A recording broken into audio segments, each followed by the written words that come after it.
Well, Greece is being brought to a standstill by another nationwide strike against government debt reduction measures.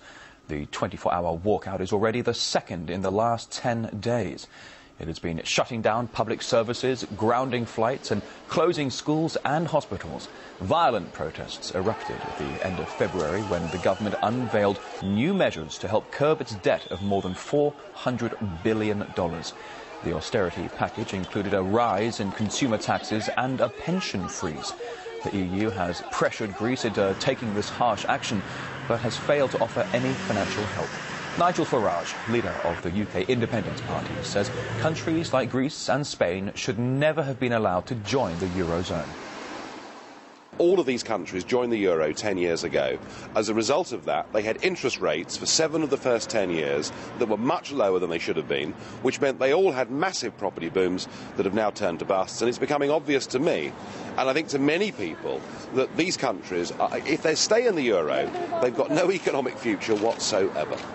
When the euro was set up, there were some things called the Maastricht criteria. They were the basic economic rules. And French economists, German economists, Dutch economists said, for goodness sake, don't let Greece in. They don't meet the criteria.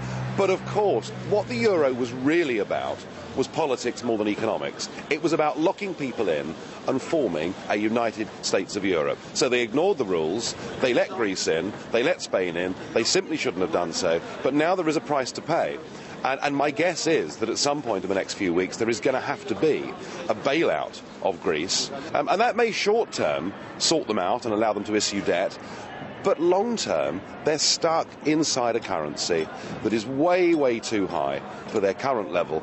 They need, I'm sure, any IMF economist in the world would say that we need to shore up the Greek debt, go back to the drachma and let them devalue. And until that happens, then I'm afraid that Greece is going to suffer, not just economically, but I fear serious civil disorder there as well.